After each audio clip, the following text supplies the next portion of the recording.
bir-birimizga ізгі тілектерimizni айтып, шебер болып, мына жерге жаттық шебер құрайық.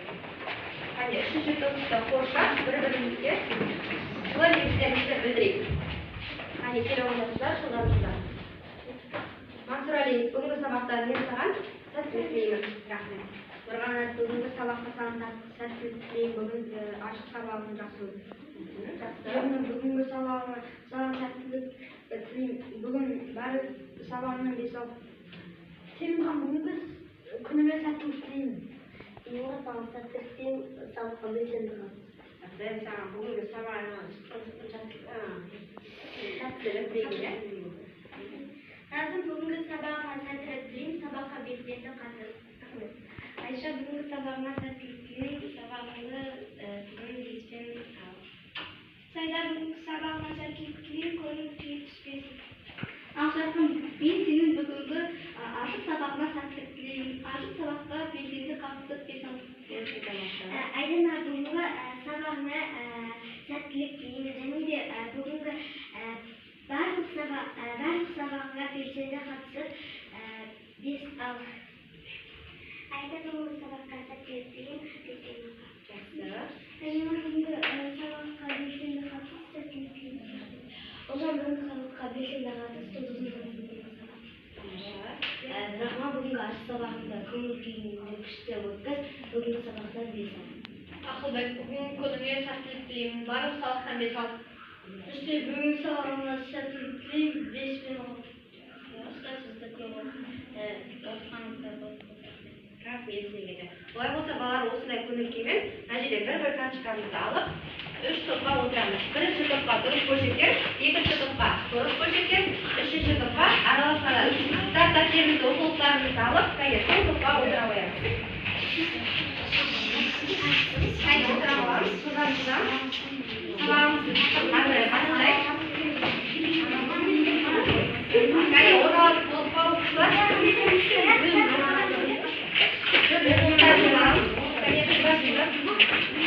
Олай болса, балалар, бүгінгі сабағымыз араласқандарды қосу және араласқандарды азайту қайталау сабағы болып табылады. Сабағымыздың жұмыстарын сіздерге таныстырып өтейін. Бірінші, білгенге маржан деп аталады. Селихан, білгенге маржан. Яғни бұл жерде италсымасын тексереміз. Екінші бөлім, білім, білді, танымдылық, ой серпіту. Үшінші бөліміміз жан қинамай жұмыс бітпес, талап қылмай мұратқа жетпес.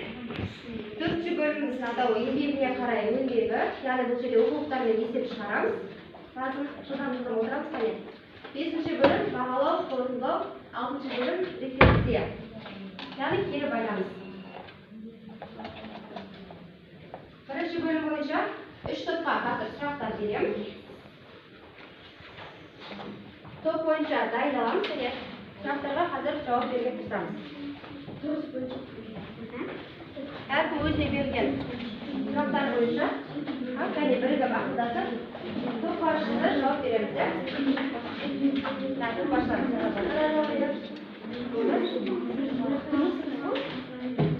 Дайын болса, және бірін сұрға барамыз, жарай ма? Дайын болса, оқушылар.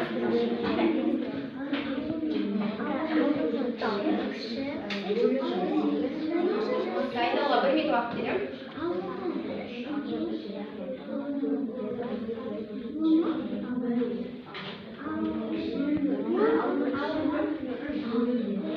Ал жарайды оқушылар. Олай болса, орныңызға отырайық.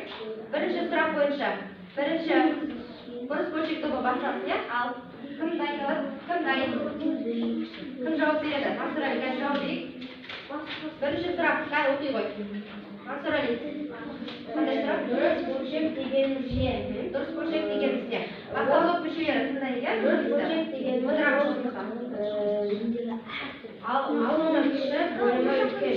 Жақсы, және дұрыс жауапты қарайық. Алымы бөлімде кіші, жай бөлшек, өте жақсы. Екінші сұрақ, кім жауап береді? бөлімдері бірдей жай бөлшектерді қалай салыстырамыз? Оларды бөлімдері бірдей болса, онда тек алымына қараймыз. Алымы үлкен болса, онда бөлшек үлкен. Ал кіші болса, кіші болады. Екінші сұрақ.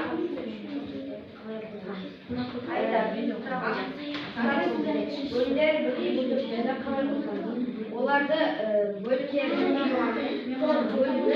бөлінамызда екінші сол жоғарыда алып қосамыз, иә?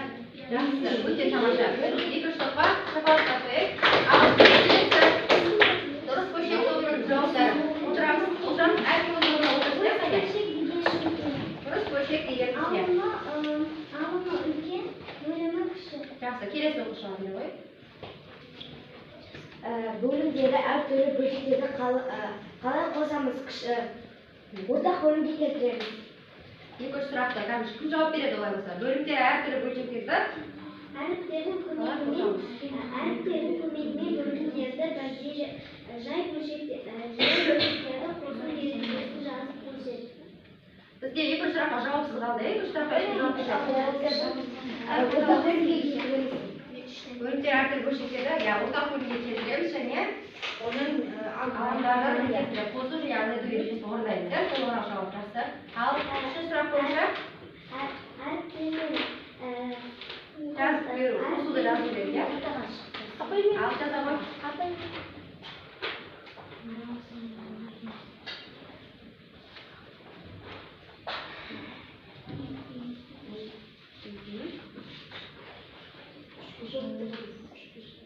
Әріптермен көмегімен жай бөлшектерді қосу ережесін жазу керек, иә? Ақ жазып жатыр. Ақ болды. Кәне жауабын қарай. Дұрыс, иә? Өте жақсы. Кәне, дұрыс бөлшек тобына шапалақтап қойып. Үшінші топ бойынша бірінші сұрақ. Кәне оқыңыздар. Сан дегеніміз не? Бүтін бөлігі бар, сан бөлшек бар. Бүтін бөлігінен және бөлшек бөлігінен тұратын сан, иә? Жақсы, келесі оқушы. Келесі сұрақты оқысын. Әріптердің көмегімен бөлімдері бірдей жай бөлшектердің азайту ережесін жазып көрсетті.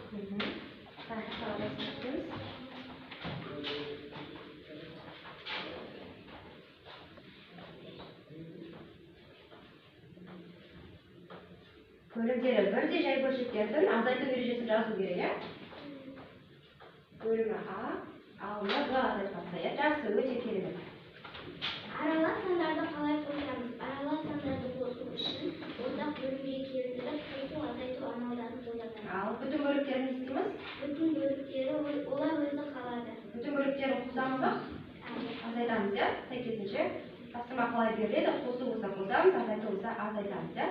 Жақсы, олай болса келесі біздің бөліміміз топтошымыз. Бұл жерде әр топқа мен тапсырмалар беремін. Дұрыс бөлшек тобы аласыңдар. Дұрыс бөлшек тобы келді сонда. Олар берілген тапсырмаларды орындайды. Бөлшек түрінде жазылып керек. Алма бөлімі жеке-жеке қалай орындалады? Орындалады екі уақыт беріледі.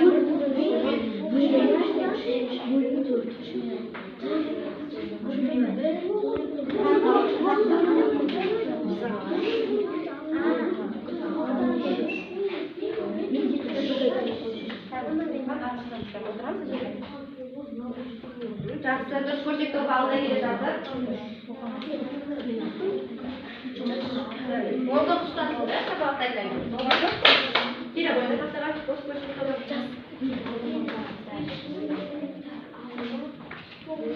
Дұрыс бөлшек тобының құстасы түрек алай, сәйгена жеге тұр. Оқында, бөлшегі алуға қайсында қандай бөлшек шынды шықпен. Дұрыс бөлшек бар, дұрыс бөлшек бар. Сізде екі бөлшек,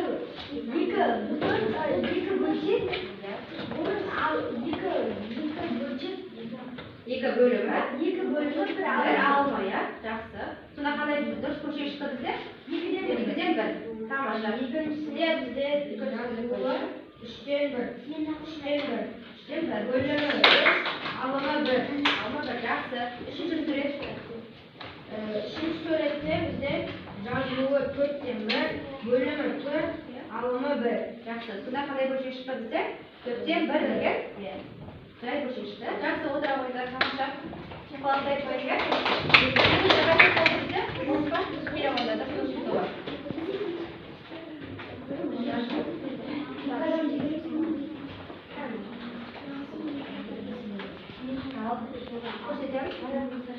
Біріншісі, бұл жерде сурет алымына 2, бөліміне 4, алынған боялмаған екеуін жалпы саны 30 Бұл бөлшек бізде қысқартылады ма, қысқартылмайды ма? Қысқартылғанда қанша шығады? 2-де 1 шығады. Жақсы. Келесі екінші суретті Аида қорғайын дейді. Бұл суретте жазылуы 4-3, бөлімі 4, алымы 3. Жақсы, өте керемет. Үшінші суретті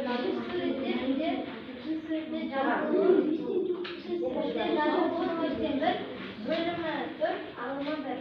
Жақсы, өте керемет. Отырғанда қанша қалып? 2 жарым сатылы. Ортаға шығамыз, тақтаға шығамыз.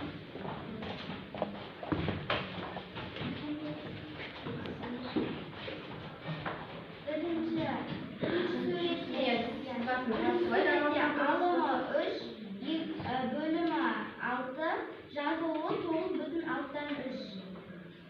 Alımı 5, bölümü 4, жазылуы 9,2'den 4. Бізде бұл суретте алымы 7, бөлімі 2, жазылуы 9,7'den 2. Аралықтан тобының жауабы дұрыс па? Дұрыс. Дұрыс емес. Себебі мұнда жалпы бөлігі қанша санайықшы кәне? 9 тор көз бар, иә? Оның қанша үшеуі боялған екен? Бұнда қандай бөлшек шығады мұнда? 3 деген бөлшек шығады, иә?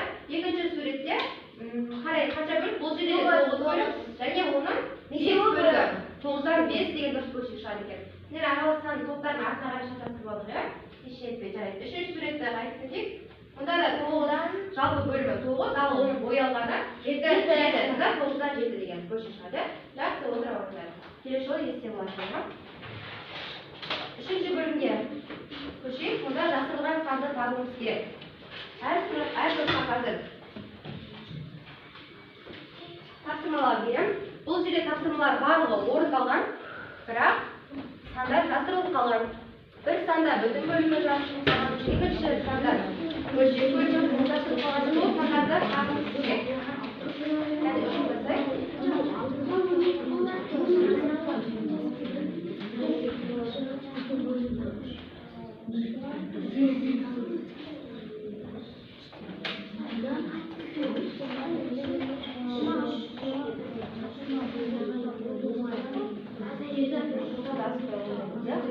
Осы азайтуға келген кезде мұқият боламыз.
Что, полпас, бөлшек тобы? Басқарым жазып шығамыз. Сонда қазір тексереміз.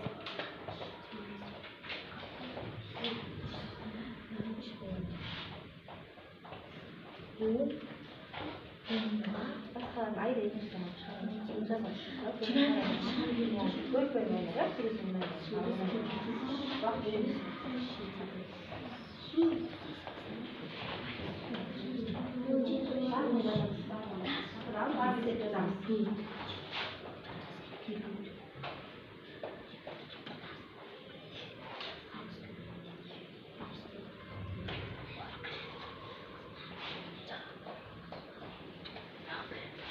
Бірінші топтан тоқтаға шығамыз, кім болды?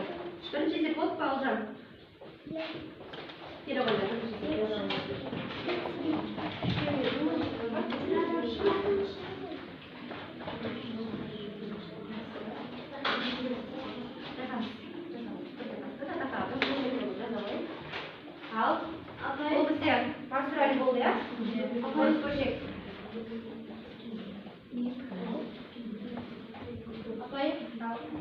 Mansurayning javobini butun bo'lib yo'qotib. Ya, Mansuraydan javob tekshiringchi.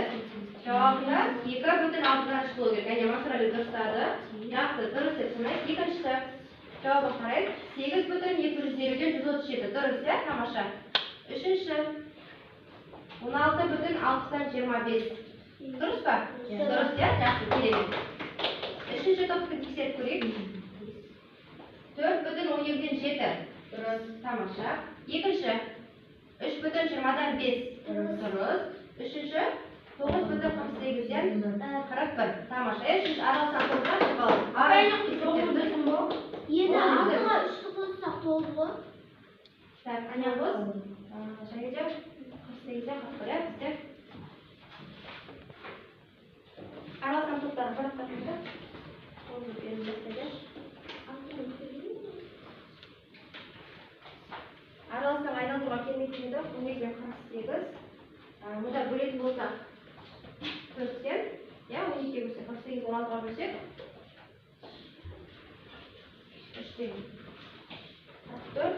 44 ga 15 3 ga bo'lsa 45 bo'lma. Lekin buni eshitgan undan keyin bo'rish bo'lishi chiqqan bo'rish bo'lishiga aralsan aylantirib 9 ga 1 bo'lib qo'shiladi ekan. Al qo'shsak 9 bo'lib bunda o'rtaq bo'lma 48 44 ga qo'shilib 45 da. Bu qanday dedim? Qo'diramiz. 48 butun 99. To'g'rimi? Bu qanday bo'lib chiqdi bizga? Bo'rish bo'lishiga chiqdi. Bo'rish bo'lishiga aralsan aylantirib ya'ni 1 butun 48 qoldiga qancha? Qoldiga 1. Sonda 10 butun 48 ga 41 degan aralsan chiqadi. Tushundingmi bolalar? Mana 10 butun 48 ga 41. Yaxshi, birinchi to'pni durs bo'lishiga to'g'ri javoblarni tekshiring. Xatodan yozib o'tiramiz ya. Birinchi javobi 48/75 dan 64. Durust. Ikkinchi hisob javobi 13/40 dan 19. 13/40 dan 19. Tak, bunda 14 butun bo'lib ketdi. Hal qanchalik tabay? 5 ga 48, 5 ga 8 bo'lsa 13 o'rtaga qo'yma 40. 40 10 ga bo'linsa 4 bo'ladi, 40 8 ga bo'linsa 5 bo'ladi. Bunda ko'paytirsa 4, bunda ko'paytirsa 15, ya? 15 ga 4 qo'shsamiz 19. Bunda bu yerdagi butun bo'lib qo'shganda kichkina qat'iy bo'lib tursa, 14 emas, 13 ekan. Uchinchi esa 78/34 dan 7. Bunda o'rtaq bo'lma topilgan durust emas, to'g'rimi? O'rtaq bo'lim o'zi kishi sondan bo'ldi, o'rtaq bo'lim. Ya, o'rtaq bo'lim qancha bo'ladi ekan shunda? 34. 34 dan 34 ga bo'lsak 1, 34 ga 2 ga bo'lsak 17 den. Al endi oldindan aqitam 19 dan 17 dan aytganda 2 durust bo'ladi, ya. Yaxshi, qattiqdan yozib olamiz.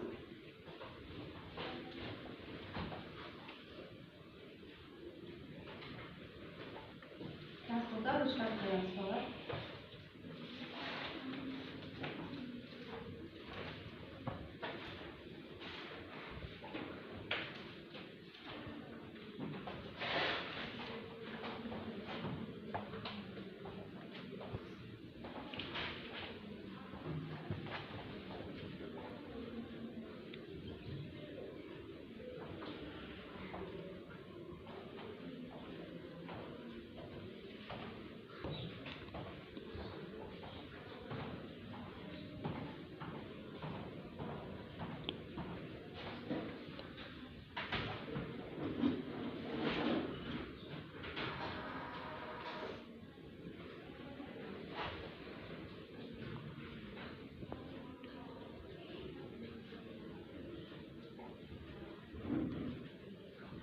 Oldu babalar. Bo'lsa, tarixiy sanlar, tarixiy ma'lumotlarga байланысты sanlar turali video materiallar qarang. Hozirgi zamonda sanlar asrab ketmaymiz.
расымен де қазіргі өмірімізде стандарт елестету мүмкін емес, иә? Иә. Сан қай жерде, қай жерге болсын, санау бізге өте керек болады. Күнделікті өмірімізде де, уақытты санасақ та, күнді санасақ та, жаңа сағат уақыт айтасың. Жаңағыдай қарияның өзі санауды білмейді, бірақ ол қалай жауап беріп тұр? Қызбамен жерге сызып көрсетіп тұр, иә? Балалардың берген саны қанша екен. Жақсы. Олай болса, келесі бөлім, 4-ші бөлім, оқулықпен жұмыс жасайық. Кітапты ашайық, кітаптың 486-шы есепті оқиық. Кім оқиды? Алған. 486-шы берген оқи қой. Бірінші мәтінмен танысуға, иә? Ұзындығы 10,3 метр жіптен 8,61 метр кесіп алынды. Жіптің неше метрі қалды? Ал қандай амалды орындаймыз? Азайту амалды орындаймыз, иә? Қандай айлық шығады? Айда, келе ғой. Апай, дәптерге шығара берейік па? Дәптерге шығара берейік. Келесі, екінші есепті. 486 есепті. Келесі 487-ші есепті. Кім оқиды? Кім? Осыңыз Масарәлі оқи ғой.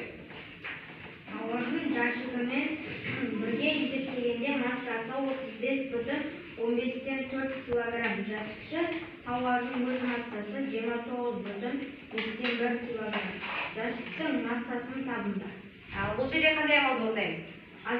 Қосу. Жәшіктен бірге есептегеннің массасы 35,15-тен 4 килограмм. Енді біздің жәшіксіз тауардың массасын табуымыз керек, иә? Келе ғой. Кім шығады? Екінші топтар кім шығады басқа? Оқшылар шықпай ма? Енді келе ғой. Так, Тантая сен келесі деп берейін саған, иә? Тантая 489 есеп оқи ғой. Бригада 41,3 тонна картоп, ал екіншісі одан 2,2 тонна картоп жиналды. Екі бригада неше тонна картоп бұл жерде қандай амал орындалады? Қосу амалы, иә? Яғни екі бригаданың қосылып қанша картоп жинаған табуымыз керек. Бірақ алдымен қосу үшін не істейміз? Екіншісі одан 2,2 тонна кем жинады деп тұр. Бұл жерде қандай амал орындалады? Екінші бригаданың жинаған картопы белгілі ма бізде? Белгісіз, сол үшін не істейміз алдымен? Азайту амалы орындаймыз, иә? Келе ғой. Сонда бізде екінші топтың екінші бригаданың қанша картоп тапқанын белгілі болады. Қосуды оқимыз. Тексерейік. Дұрыс. 2,30.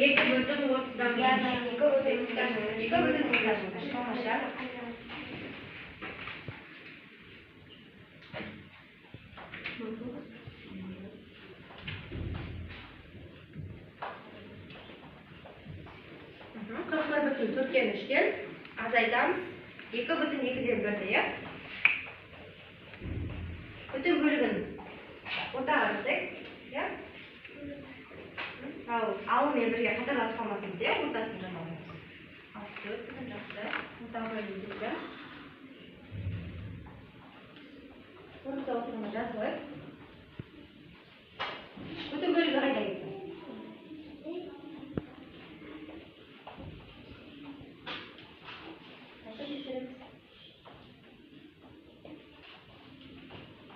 Бұл бізде екінші бригаданың тапқан картопы, иә? Тапқан өнімі.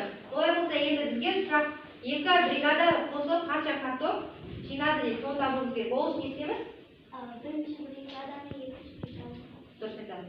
Өнімдерін қосамыз. Ал ол енді қандай амал орындады? Басынан. Бірінші біз 34,15-тен 35,15-тен 4-ті қостық 29,5-тен 1-ге. Жауабында 30-ның бүтін бөліктерді қостық 60-тан шықты. Сосын оның ортақ бөлімін таптық. Бөлімдегі екі саны ол 15. 15-ті 5-ке бөлсек 3, 15-ті 5-ке бөлсек Алымдар кішкеге көбейді, қостық. Сонда қанша шықты нәтижесі? 60,15-тен 8. Жақсы, тамаша, иә? Түсіндік па? Түсініп отырсыз ба?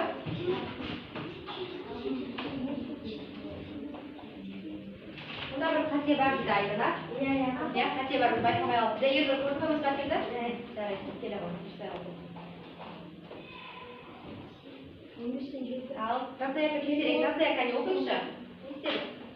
Ben görünce ikinci brigadamın tavuğu aldı. O için bizge berilgen birinci brigadamın nazarında adaydı. Sonra okuydu, bütün Türkçe. Bütün Türkçe bir oldu. Ondan sonra birinci oldu. 43'te posta, 39 bütün Türkçe birde. Sonra cevabı 80 bütün Türkçe Türk oldu. Türkçe Türk olmaktan onun ortasında bölünmediler. Çok sevindim. Türkçe katlandı, ben de biliriz. Demek, sizce nişan olsam, ben de olsam sana cevap acaba da.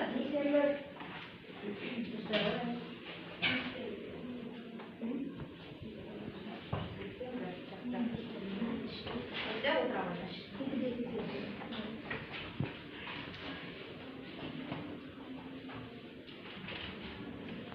Biraz alalım sonuçlar.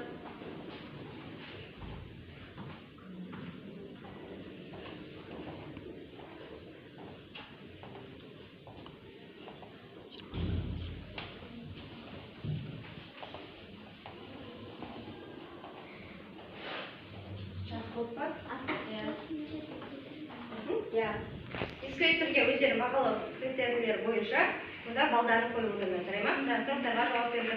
Taqdirlarni o'rnatib, dasturlarni standarti tasdiq. Yana o'quvchi жұмыс bo'yicha есептеп балдар qo'yib o'tirdi.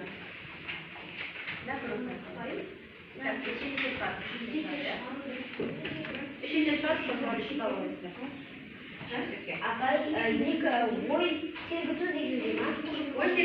bo'yicha men o'zimizning dastur bo'yicha kundalikda loyigalik surahtlar berishim, keyin bugungi ega berilgan loyigalik surahtni kim o'qiydi?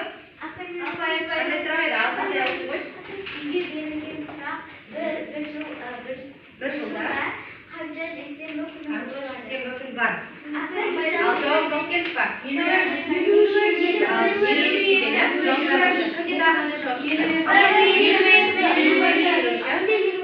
Yaxshi, bu qalay chiqdi? Kundalik kim javob negizida ko'rsatgan? Abdurahmon.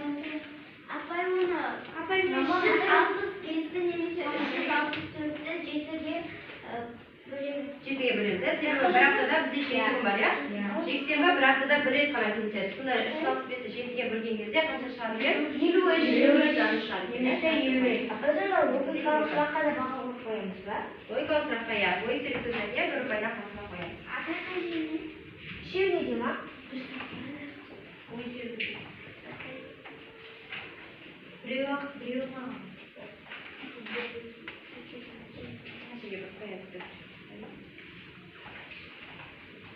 Yaxshi bolalar, bular bo'lsa ega topshirmoq. Ega topshirmoq 492 esepda beraman. 492 esep tugan belgilay, ega topshirmoq. Inspektor bo'ldi, qo'ya baholab o'rtalab. O'zingizni baholab qo'yib, qancha ball chiqdi, sonda javob olib aytsangiz eshitamiz. Esep qancha esepda tushuncha soat qo'yish qo'yamiz. Qancha chiqadi?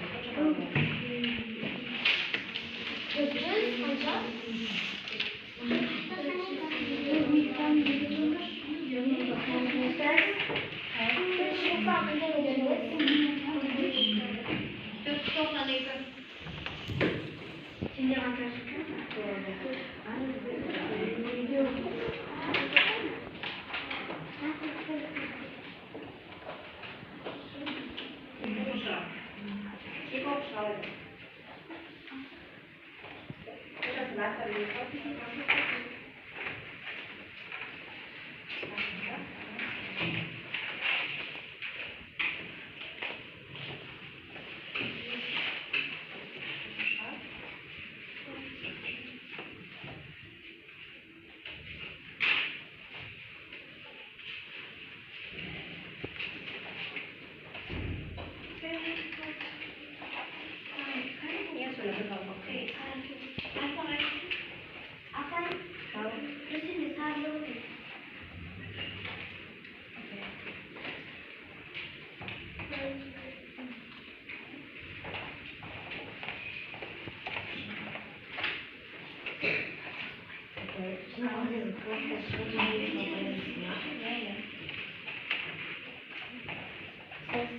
Сонымен балалар, ең соңғы рефлексия бойынша бүгінгі сабақта не келіп, не үйрендік, қандай ой қорытындылар бойынша алдарында берілген түстер бойынша көтерейік.